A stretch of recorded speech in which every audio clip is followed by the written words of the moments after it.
Well, sometimes they say good things come in small packages.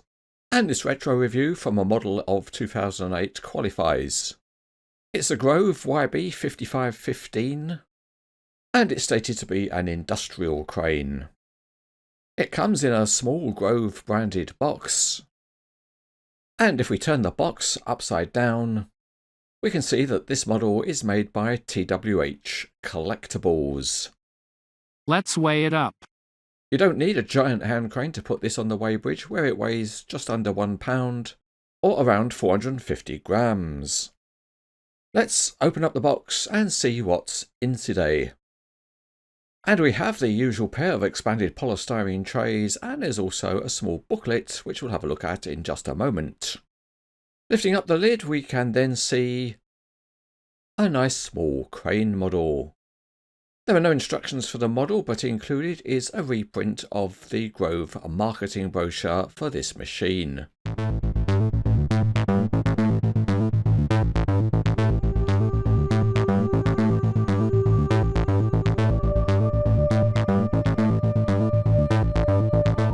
Out of the box, there's a little bit of assembly to do, including adding on the fly jib. It slots into a point on the boom where it's then secured by quite a long pin, and then the end clips in at another fixed point on the boom. There's also a couple of unusual securing pins to add, and these lock the telescopic extensions in travelling mode. At this point you're into some pretty small fixings, so if you've got salami-sized fingers, that won't be a help. Let's weigh it up again. The complete model goes onto the weighbridge, and it's only just over 11 ounces, which is 320 gramlets.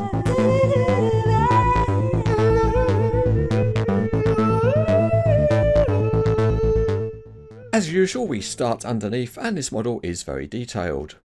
The exhaust and transmission are modelled, and the tyres have a very nice tread pattern.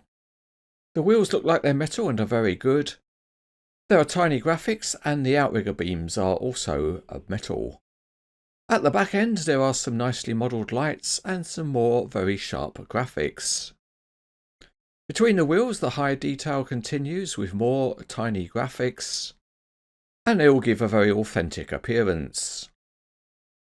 The other end is similar, with the addition of a couple of mirrors on top, and the surfaces of the deck are smooth. The small cab is also to a high standard, with the seals on the windows marked, and an extremely thin windscreen wiper. Another highlight is the detailing around the slewing ring, with highlighted bolt heads and more tiny graphics. At the back is the winch, and some equipment is also modelled.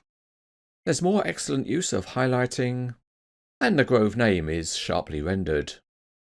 An excellent detail is the tiny working boom angle indicator, and it really is incredibly small. There are other details modelled on the boom, and the rope restraints are extremely thin. The telescopic sections are all modelled well, and they have various openings, and another really nice small aspect is the hoist rope cut-off latch. 2 metal hooks are provided, and the fly jib is also a very nice metal part. It includes the holes within the structure, and again tiny graphics give an authentic look.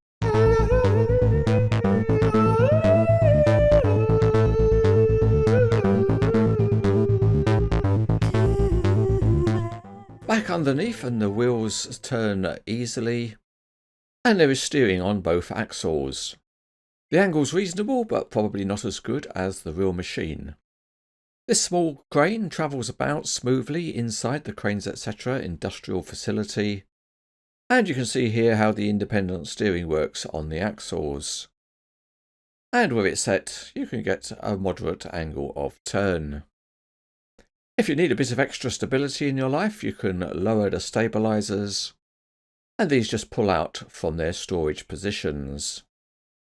They're not particularly stiff, so you can't really pose the model wheels free, but at least they do look the part. In terms of rotation, the model is nice and smooth, and the rear end travels nicely over the top of the cab. One of the great small things on this model is seeing that angle indicator actually working. And even now, some 16 years later, you rarely see details like this. The various telescopic sections of the boom just pull out in the usual way, but because of the very small dimensions, there's no boom locks as such. But there's enough friction in the system to be able to hold most poses that you would want to set. But this model does show what is possible even for something as small as this. To operate the winch, you have to use a finger or thumb on the drum directly, and it's best to have a bit of weight on the hook to keep the tension in the ropes.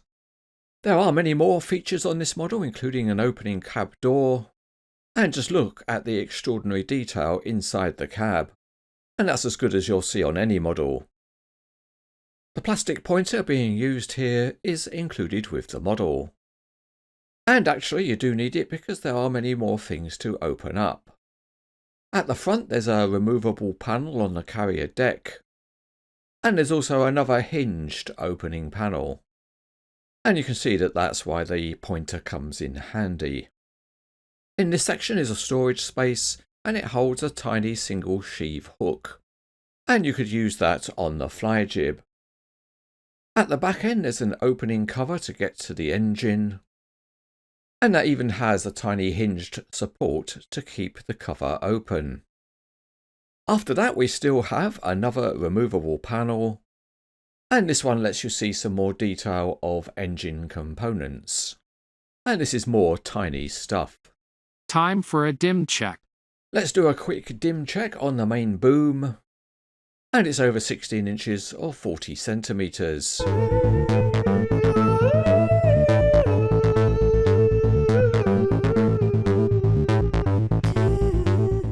This is another great model from TWH Collectibles.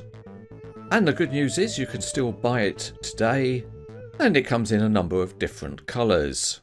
It is a very reasonable price, and the link is in the video description below.